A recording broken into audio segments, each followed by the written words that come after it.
Aming Diyos na dakila, Diyos na makapangyarihan sa lahat, ang Diyos noon ngayon at magpakailanman, ang Diyos ni Abraham, Isaac at Jacob. Ang Diyos na walang kapantay at walang katulad, ang Diyos na karapat-dapat naming sambahin sa Espiritu at katotohanan.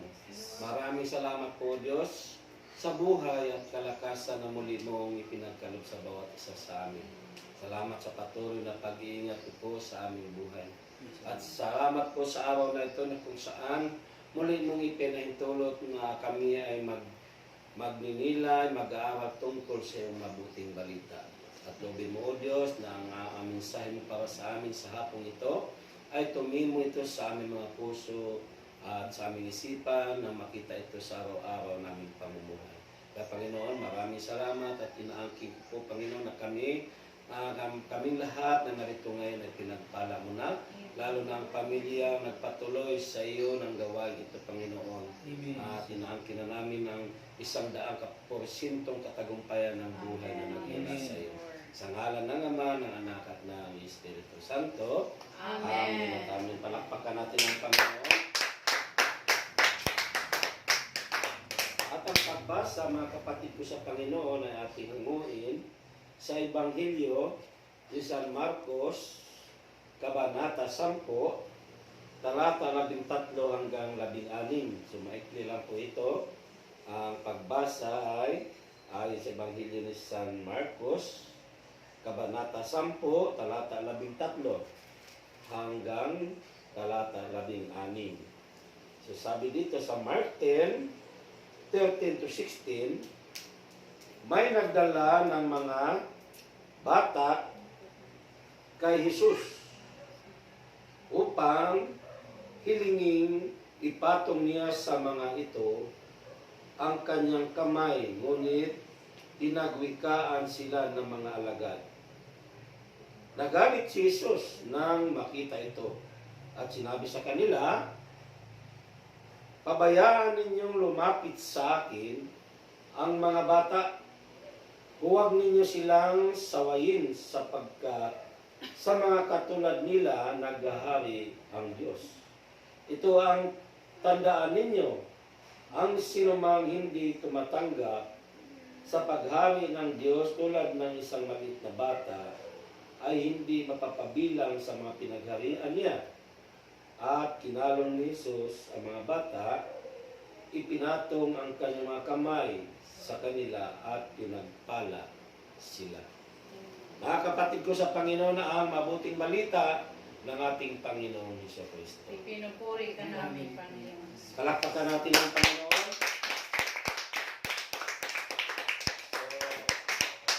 Pwede na po kayong maupo, mga kapatid ko sa Panginoon. Malingkod na mo, malingkod na mga naailingkuran natin. Ikaw na, lingkod ka dito sa buwan. Chris, ay Okay. ano Dire ka kada, para may... okay na yan. So, ang ating gospel ngayon sa linggong ito ay dalawa. Isa ang tinatawag nating pangbuong mundo at yan ay sa John 1, 35 to 45. No? Ebanghelyo natin, ang gospel ay dalawa. Pero, ang isa na dito sa ating sineselebrate ay ayon sa ating tinunghayang pagbasa sa Mark 10, 13 to 16. Bakit ba ito ang ating tinunghayan ngayon? Dahil sa darating na linggo, no, yan po ay ang kapistahan ng Santo Niño, Senior Santo Niño. So, sinasaulog o sineselebrate ang kapistahan ng Senior Santo Niño dito sa ating bansa. Iba't ibang lugar, iba't ibang lugar ang ating makikita nagsiselebrate. Nandiyan sa Iloilo, nandiyan sa Maynila, no? Nandiyan mayroong Santo Niño din, sa Tondo, Santo Niño ng Pandakan. So yan, no? Sabay-sabay, umaring nagkakaiba lang ng kaunting pizza. So yun, no?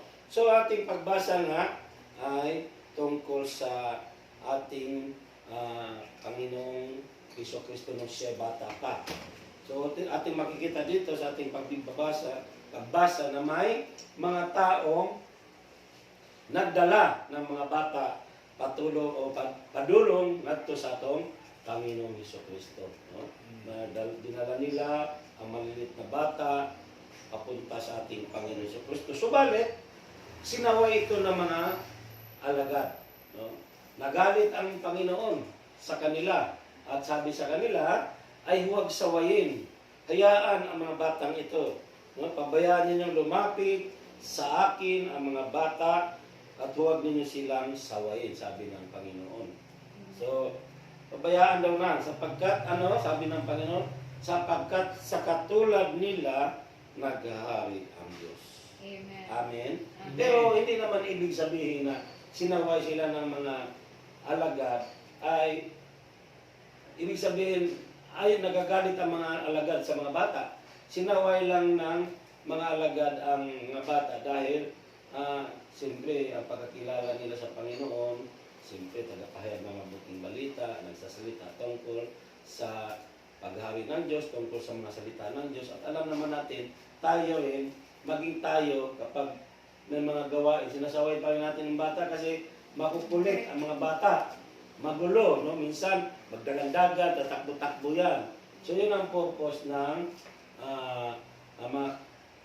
mga alagad ng panahon nila. Subalit, ayaw ng Panginoon, hayaan mo lumapit dahil sa kanila nga, o hayaan yung lumapit sa akin dahil sa kanila nga naghahari ang Panginoong Diyos. Amen? So, ngayon, kaya nating paksa na ating tinungayan na be like a little children, no? Maging katulad ng isang bata. At bakit nga ba gusto ng Panginoon na maging katulad tayo sa isang bata? Kasi ang bata po nga, iba ang katangian. May mga katangian ng bata na iba sa katangian ng matatanda. Amen? No, iba. So, ang aking pinakatim ng ating paksa ngayon ay mga katangian na makikita sa isang bata sa pamamagitan ng kanilang mga labi. No, isa sa mga katangian ng bata ay makikita yan sa kanilang mga bibig, sa labi. Amen. At ito ang ating titingnan ngayon. Ano bang mga katangian ng bata o ng mga bata na makikita sa labi o ng mga kapatid ko sa Panginoon? Ito ang dapat nating tularan. The lips that easily smile. No? Ang labi na madaling ngumiti. Bakit? Ang bata, tingnan mo, ang bata, madaling ngumiti yan. Minsan, laro-laruin na natin yung pisngingan. Tumatawa na. Ganyan kasi ang bata ugali na wala silang iniintindi. Ang katangian ng isang bata, hindi iniintindi yung problema. Wala silang pinoproblema. No? Kumbaga sa lubos ang pagtitiwala ng isang bata sa kanyang magulang, sa kanyang mga kung ano pa man sino man nag-aalaga sa kanya, maging sa ibang tao nga eh. May mga bata na pag nilaro-laro, kahit ngayon mo lang na na-encuentro, pag nilaro mo yan, na ngingiti agad yan. Ngingiti agad yung, huwag mo lang sigawan, kasi ang bata, madali niyang umiyak yan. So, ito po ang ibig na maging katulad tayo. Ang ibig ng Panginoon na kung saan ang mga labi na madaling umiti. Anong ibig sabihin? Na kahit ng mga problema, nakangiti ka pa rin. Na ibig sabihin, no, ano mang sitwasyon ng buhay, ano mang dumarating sa buhay mo ng mga kakulian, kalisdanan, no, mga kahirapan dumarating sa ating buhay, nakuha mo pa rin ngumiti. Amen? Ano ibig sabihin? Na lubos ang iyong pagtitiwala sa Diyos. Amen? Ang pagngiti sa bata ay lubos na pagtitiwala yan eh. Yung nagtitiwala sa taong kaharap niya o sa sino mang umahawak sa kanya. Amen po ba? At ang pagngiti, maganda po yan kasi ang pagngiti ay nakakatulong yan upang hindi tayo tumanda agad. Ang taong seryoso masyado, nakasimangot ang mukha, madaling tumanda. Amen. Madaling tumanda ang taong hindi palangiti yung seryoso masyado. No? Minsan nagtatawanan na, meron ako nakikita eh. Nagkukomedy ka na, nagpapatawa ka na pero di pa rin mapapangiti. No? Parang masyadong seryoso.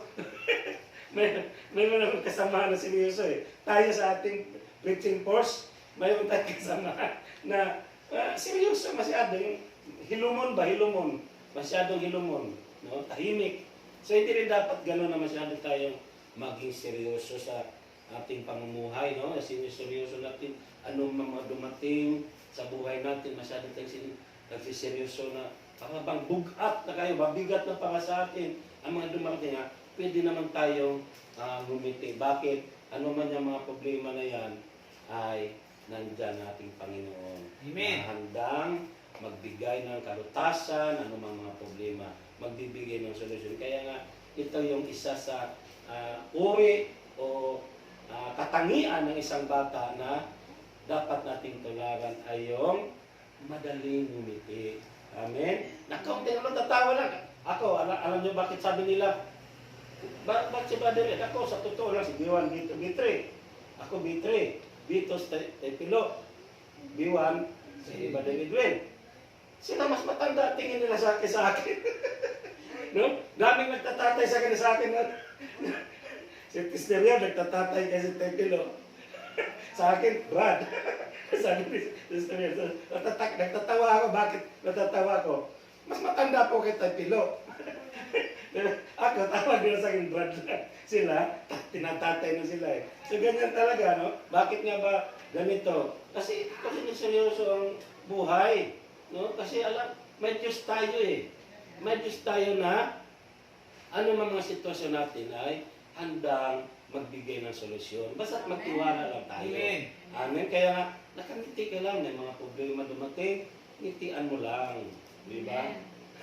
Tawanan mo ang iyong mga problema, di ba? Sa kanta pa nga ni Fred Aguilar, tawanan mo ang iyong problema. So bakit nga ba? Natawanan natin, ngingitian natin.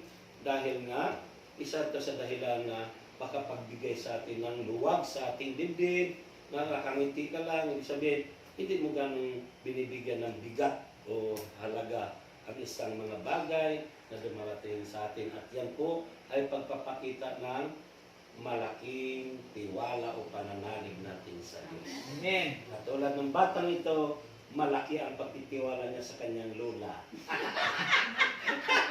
Kaya nakangiti siya lagi, oh. Di ba ang bata, pagka ihagis-hagis mo yan, di ba siya sa lola, tawa na siya ng tawa. Wala siya kalibutan nga, pwede siyang mahog, pero nagtitiwala siya. Oh, Di ba? Tatawa, hahahakak yan. Ganyan ang bata. So ito po ang ibig ng Panginoong Diyos na tularan din natin. Amen po? Ang pangalawa, ano yung una? The lips that is easily smile. Ang pangalawa ay the lips that easily appreciate. No? Ang mga labi na madaling nagpapahalaga. Ano yon? Ang bata kasi, pag binigyan mo ng maliit na bagay, ano pa mang bibigyan niyan, nag-appreciate na agad yung lips. Ano yung sabihin? Nagpapasalamat. No? Nagpapahalaga. Pinahalagahan yung binigay sa kanya. Yung regalong binigay sa kanya. Salamat, Mama. Salamat, Lola. Di ba? Binigyan mo lang ng isang tinapay yan, papasalamat na. O ano pa man, candy yan ibibigay. Tuwang-tuwa ng isang bata na bibigyan mo ng maliit. Kahit naman na birthday niya o ano pa man, Pasko, o tagaan mo yan, ano pa mang bagay na yan, tuwan-tuwa na. Maging tayo, dumanas tayo ng pagkabata. Alam natin yan na tayo, ano mang binibigay sa atin ng mga nagre-regalo sa atin, nagpapahalaga tayo, no? Ano ginagawa pag ang bata binibigyan? Pinahalagahan, tinatago. Ang bata, tinatago pag binigyan mo ng regalo, kahit manika, plastic man yan. Ano pupunasan yan? Pinapahalagahan yan. No? Ay, matatanda. Sus, pag binigyan mo ng ukay-ukay yan. Uy, bakit ukay-ukay lang ito? Ayoko nito. Napay lang sa suot. Pero ang bata, pag narigaluhan mo yan, anong mga regalo niya? Tuwan-tuwa, bibigyan mo naman sana siya. Di ba? Pagpapahalaga. Nakangiti agad.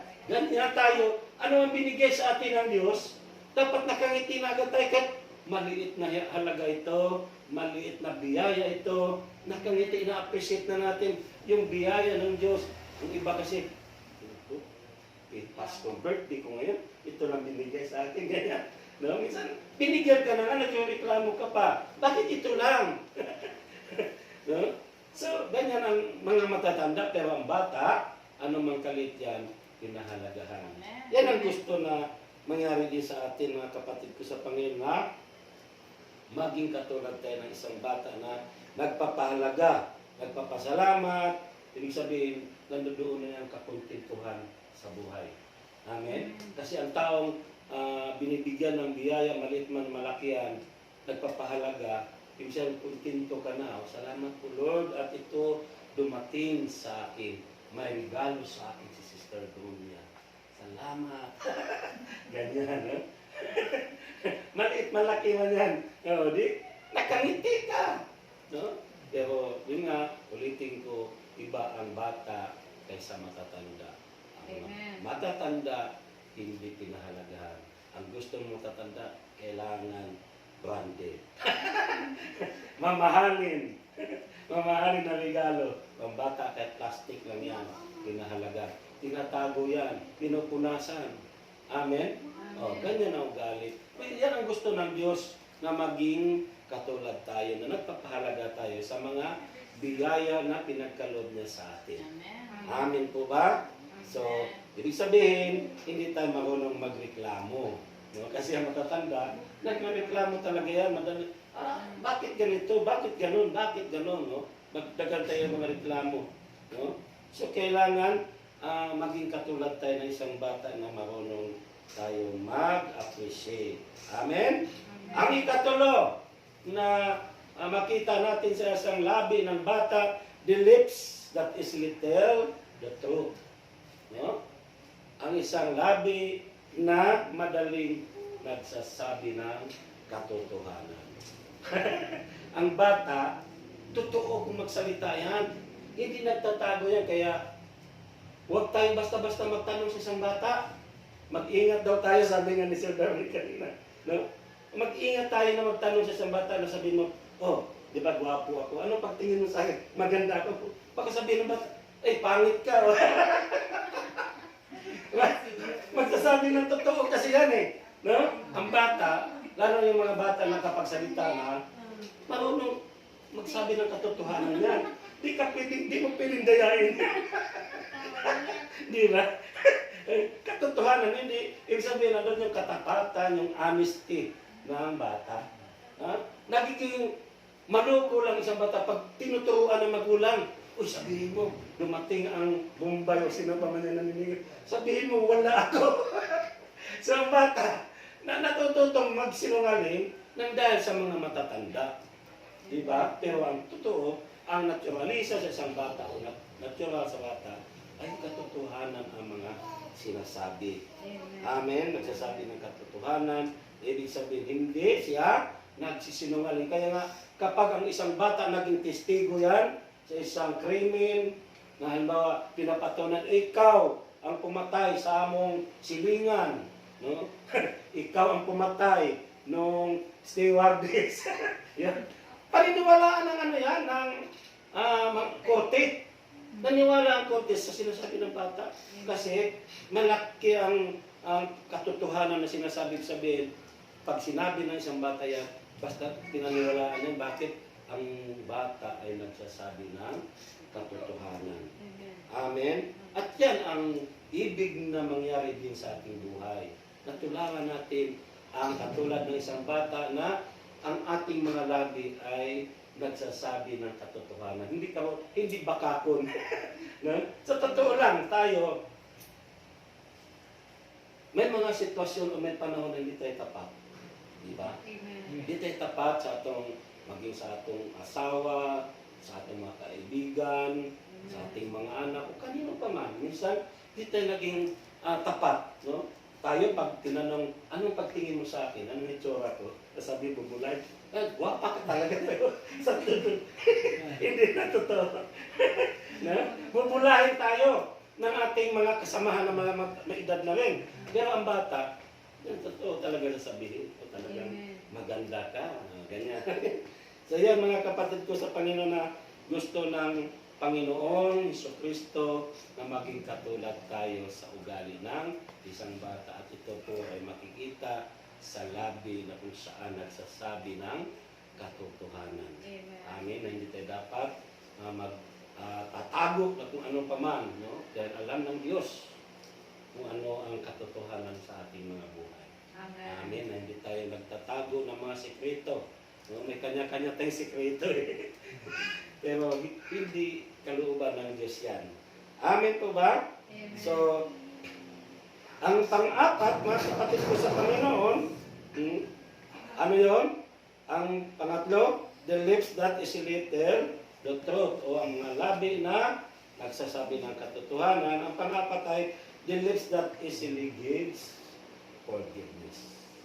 No? Mga labi na madaling magsalita ng kapatawaran.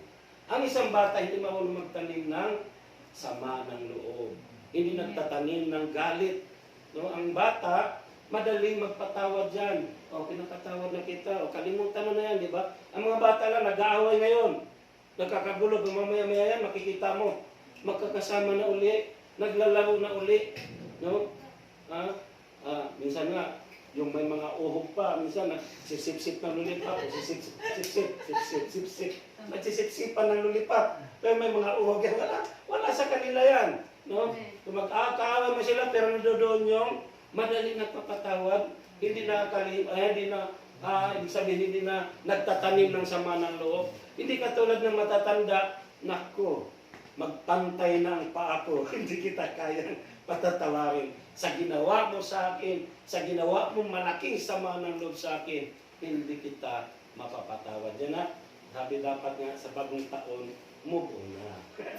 No? Bagong taon ngayon, dapat bagong taon, bagong buhay, mag-move on ka na. Huwag mo nang dalhin ang lumang mong buhay sa bagong taon. No? So dapat ganyan ang tao na madaling magpatawad. Sandali, o nandoon yung tayo, totoo yan, na di naman maiwasan hindi tayo nagagalit sa ating kapwa. Alam mo pag nagkakamali, pero ang gusto ng Diyos na hindi tayo magtanim ng sama ng loob sa ating mga kapwa. Amen. Yung pagpapatawad agad kasi ang Diyos, ganyan siya. Gano'n man tayo kamakasalanan, gano'n man tayo nakagawa ng mga pagkakamali, no, paulit-ulit man tayo nagkakasala. Pero pag humingi tayo ng kapatawaran sa Kanya, doon agad yung pinapatawad tayo. Amen. So ganyan na dapat huwag tayong magtanim ng sama ng loob. Amen po ba? Amen. So, ibig sabihin, yan ang ibig ng Panginoong Diyos na mga labi na dapat natin taglayin, labi ng isang bata na madaling magpapatawad. Amen po ba? So, yan ang tandaan natin. Ang ikalima, mga kapatid ko sa Panginoon ay the lips that easily express hope for the future. The lips that easily express hope for the future o mga labi na madaling magsalita para sa maganda niyang kinabukasan. Ang bata ganyan eh. No? Pag ang bata, pinangakuhan mo yan, uy, sa darating na Pasko, ipapasyal kita sa Manila, ipapasyal kita sa kung saan. Sila, pag sinabi mo yan, ay ipamamalita na yan. Ipapamalita na yan. Inangkinan niya na magaganap sa kanyang buhay yung sinabi ng kanyang magulang. Amen? No? Ang isang bata madaling magtiwala, hindi nagtitiwala na agad dyan sa anumang sinasabi ng kanyang magulang o sino pa man na pangako sa kanya, o pagdating ng Pasko o sa birthday mo, ibili kita ng magandang cellphone, ibili kita ng magandang damit, o ano pa man sapatos. So, anong sasabihin ng bata pag sa mga kalaro? Oy, alam mo, ibibili ako ng aking mama pagdating ng aking birthday. Ibibili daw niya ako ng sapatos. Ibig sabihin, inaangkin na. Inaangkin na yung biyaya. Wala pa man, di pa man dumating sa kanyang buhay, inaangkin na. At yan ang ibig ng Diyos sa atin na di pa man dumating, ang pangako ng Diyos ay napakarami sa Biblia. Amen? Amen. Maraming pangako ang Diyos sa atin at ang gusto ng Diyos na tayo ay umasa, na magtiwala tayo ng mga pangako niya ay ating makamit, mangyari sa ating mga buhay. Amen po ba? Amen. Ganyan ang bata na pag pinangakuan, madali silang magtitiwala na ito ay mangyari sa kanyang buhay, mangyari sa darating. No? Halimbawa nga, ulitin ko, pag pinangakuan mo, manutay sini. Ay, ano, katulad ko nung araw, nung bata pa ko, pinangakuan ako ng kapatid, pag sa linggo, isama kita sa syudad. Ako, doon pa ako sa bukid. No? Doon pa ako sa bukid nakatira. So, tuwa ako. Inaasahan ko, excited na ako na dumating ang araw na yan. Kasi, yung araw na yan, yun ang pangako sa akin ng kapatid ko na manood kami ng sini sa syudad ng Cebu. So, yun. Tuwa na ako. Yung kagalakan ng aking puso, nandoon na inaasahan ko na ng gusto na dumating yung araw na yan. So, ganyan ang ibig ng Diyos na mangyari sa ating buhay. Na tayo ay nagtitiwala tayo na anuman ang darating o future natin ay nandyan na pinaniwalaan na natin, ako ay pagpapalain ng Diyos. Ako ay pagagalingin ng Diyos. No? At ganun man ang ating mga sitwasyon ngayon, pinaniwalaan na hindi tayo nawala ng pag-asa na darating ito, mangyari ito sa ating mga buhay. Amen po ba? So yun ang labi ng isang bata na ibig sabihin, sa kanyang kinabukasan, pinamamalita na yan eh. Sinasabi sa mga kalaro, pupunta kami ng Maynila. Ipagyayabang na yun, kabutihan ng Diyos. Sa atin ganyan din. Minsan, di natin may pagyayabang yung mga kabutihan ng Diyos na pangako sa atin ng Panginoon. Diba? Maraming pangako ang Diyos sa atin na dapat natin tanggapin na agad, angkinin na natin. Amen? Nung nag-YT kami, nag-live streaming kami ng aking mga kasamahan sa YouTube, no? So sinama nila ako, bilang pagkilala nila ako ay pastor o preacher na Ilsaday, sinama nila ako, Tatay Ed ang tawag nila sa akin. So sabi nila, Tatay Ed, ikaw ang magpipray pag opening ng ating live streaming. So nangyari ito nung Sabado ng umaga, alas 10. So nandoon ako. So may mga premyo, no? So simula, mababa ang premyo, 50 pesos load. Hanggang sa naging 100 pesos load yung, iba, 50 pesos load, 10 ang mananalo dyan. Hindi ako nanalo dyan. So sila, iba, nanalo sila. Sabi ko sa kanila, hindi ko inaangkin yung mga maliliit na yan. Gusto ko yung malalaki. Yung mga malalaking papremyo. So dumating na kami doon sa 500 na. No? Sa 500. Yung isa dyan, akin. Nangyari. Nabunot ang pangalan ko. So nanalo ako ng 500. Pagkatapos, pagdating doon sa 900, nanalo na naman ako. Kasi sabi ko, yung malalaki, isa ako dyan sa mananalo.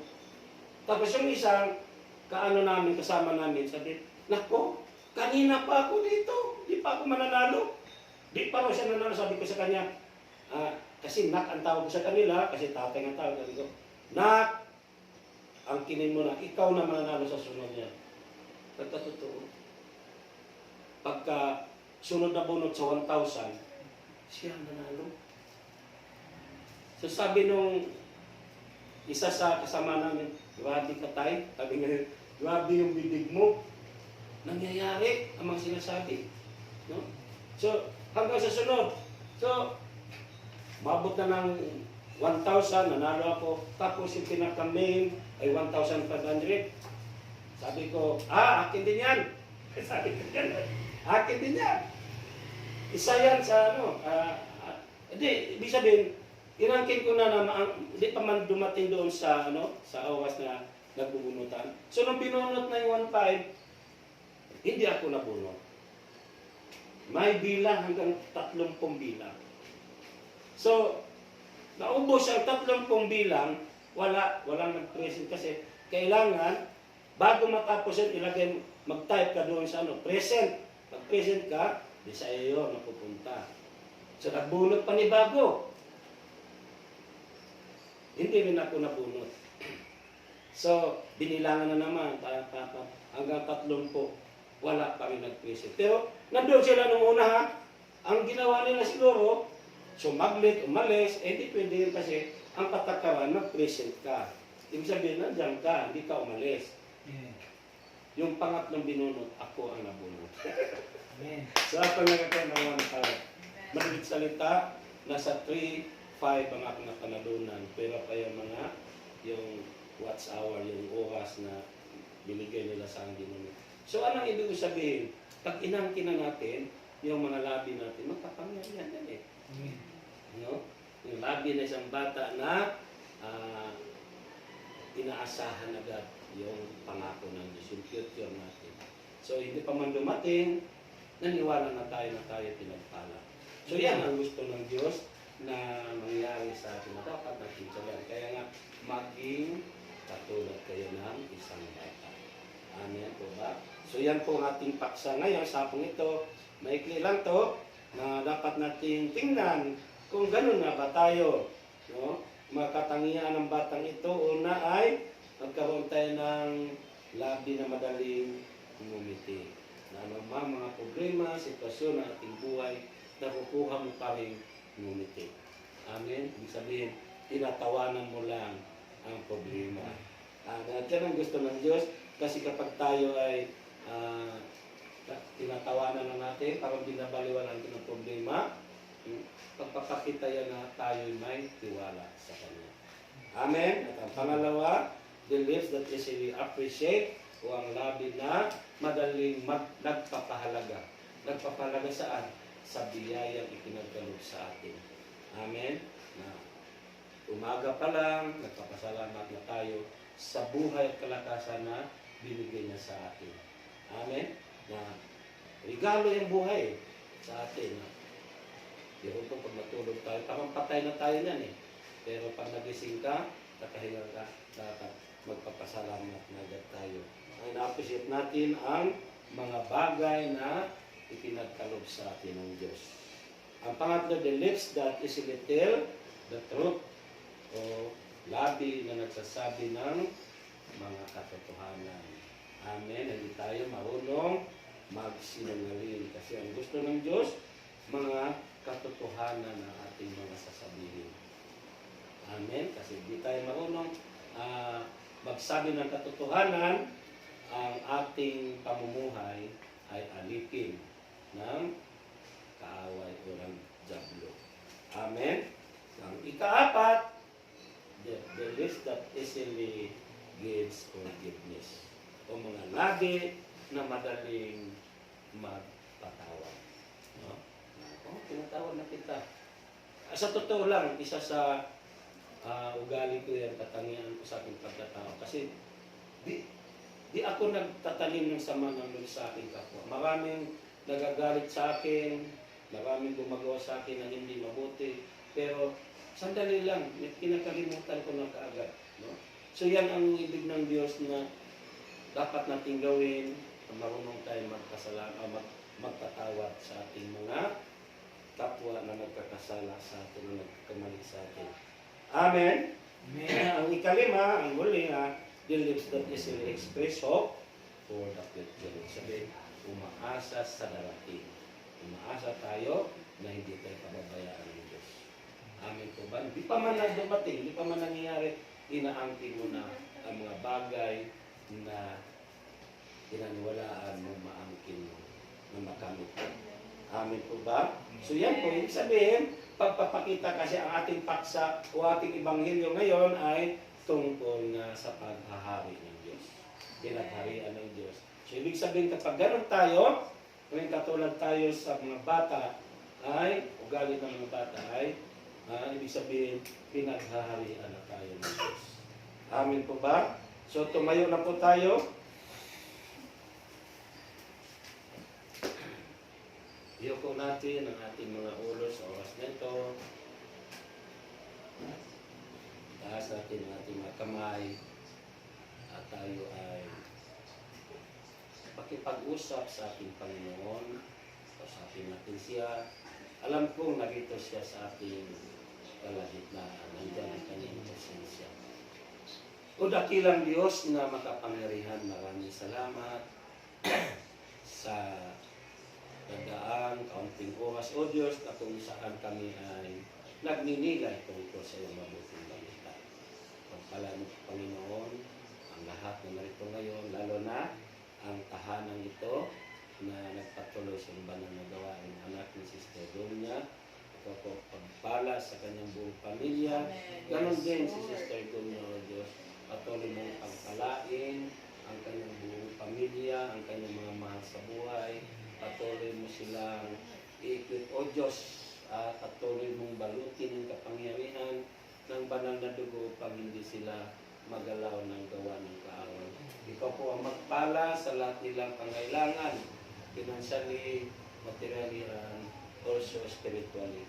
Pero din, O Diyos, si Sister Helen, ang kanyang buong pamilya, ang kanyang mga anak, ang kanyang madrastan, ang kanyang mga mahal sa buhay, magulang, o mga kapatid. Ikaw po ang magpala sa kay Sister Helen, sa kanyang anak buhay, o ano ka man, O Diyos. Ingatan mo po sila, Panginoon, ilayo sa anumang mga kapahamakan.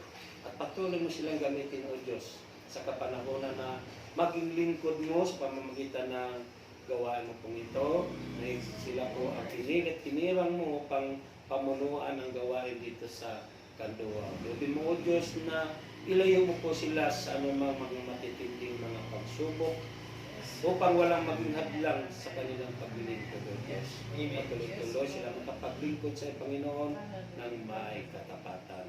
Patuloy po kaming dumadalang sa O Diyos, kami ni Brother Archie na itinalagan po dito ngayon bagong DIC at Assistant DIC, Panginoon. Samahan mo po kami, O Diyos, na magamit mo po kami sa kapanahonan sa lugar na ito, na hindi lang kami maghahayag ng mabuting balita, kundi makapagbukas pa kami ng iba't ibang gawain dito, mga pang gawain sa lugar ng Area 5, O Diyos. At Lord, ingatan mo rin kami sa aming pag-uwi, na makarating kami ng nais matiwasay sa aming mga tahanan sa pangalan ni Jesus. At inaangkin na namin, O Diyos, na kaming lahat ay pinagpala mo na ang siksik-liglig umahapaw. Sa iyo ang aming pagpuwit, pasalamat, pagsamba sa pangalan ni Jesus, sa ngalan ng Ama, ng Anak, at ng Espiritu Santo. Amen. Amen. Puwihin ng Panginoon.